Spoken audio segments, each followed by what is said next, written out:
Hello, welcome back everybody. Cape Rugby TV, we carry on talking about what's happening in the world of Western Province Club Rugby, and of course, as always, we speak to our friends of Western Province Rugby, and well, if we were in the studio now, then he would probably be sitting in the studio with me right now, and on the line with me is Jerome Paarwater. Jerome, lekker om jou daar te sien, meneer.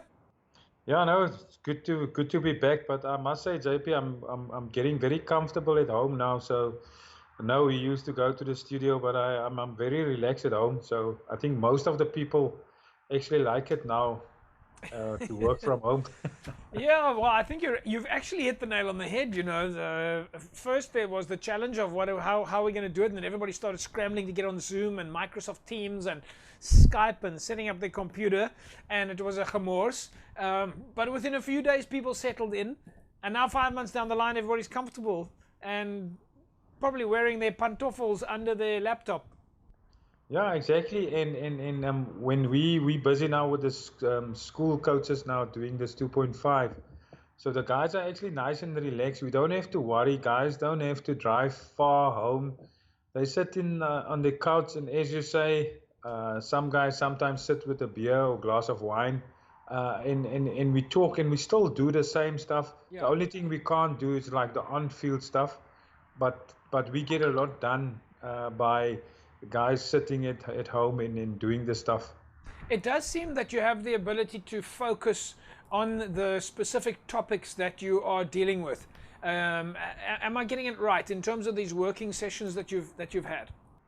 Yeah, exactly. And also what is good, JP, what we didn't do a lot in the past, it's like giving the guys homework and give us feedback. Like the session, like your first session that you have with the guys, the following the following Wednesday when they come back, you can actually see their screens are proper, they've got their background good, and they know when they talk, they know how to talk and what to do. So where in the past you go to the HPC or wherever you present or wherever you do the guys just leave there, but now they got more sort of it's better, and they do their homework, so you can actually follow up. Yes. Jerome, you're currently busy with the Western Province Rugby 2.5 course. This is specifically what it is that we're talking about for the fans and the viewers that are watching right now. They're probably wondering what exactly it is that we are talking about. And this is your Western Province Rugby 2.5 course. Why do you call it a 2.5 course? Because the World Rugby course go to level 1 and level 2, and then SA Rugby have a course. Also a World Rugby course, that's a level 3. Yeah. So we just advance the guys from level 2 to level 2.5 and prepare them for the level 3.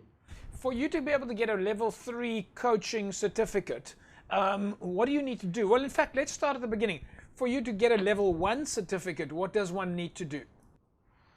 You just go online on Western Province educational program. Right. With Nazim Adams is running that, Yes. and then you just book your slot.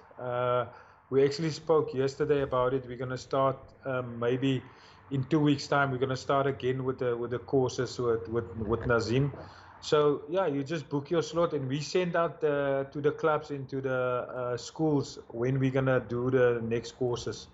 Do I need to be a rugby expert to be able to do the first course? No, it's actually people, and there's a lot of ladies also. It's people that doesn't know anything about rugby. So that's the sort of an introduction course to rugby. Right. So it's people that doesn't know anything about rugby. And then what about the level 2 course? So for the members of the public that maybe want to become a rugby coach, the level 1 course you say is for anybody who wants to get involved. It's an introduction to rugby. The level 2 course though, what are the requirements to become a level 2 or to get access to a level 2 course? I'm assuming you must have done level 1 first. Yeah, it's first level 1, and then obviously if you're serious about your coaching, or especially school coaches, and as I say, a lot of ladies coming to those courses now wants to learn more. So then you obviously progress to level 2, and level 2 is a bit more rugby specific, and they do stuff. It's over 2 days, where level 1 is over 1 day. Now you're busy with a 2.5 course, which obviously sounds to me like that's the course between the course between 2 and 3, mathematically speaking. Tell us where you're at the moment. We did. I know we caught up with you a few weeks ago, where you had been busy with the club coaches. You're currently busy with the school coaches. Yeah, we're busy with the school coaches, and from your first course that you presented, we actually at the fourth week already. So Right. tomorrow is the fourth week, which the guys. So they had their homework that they must present this week was uh, to present to us position specific Yeah. of each player from 15 to 1 in the team. How do they see what is required of a tight head prop, what is required of a loose head, what is required of a hooker, what's the role of the 15. So yeah, it's in detail that they sort of pick their team and give us what they see, what's the requirements of each position.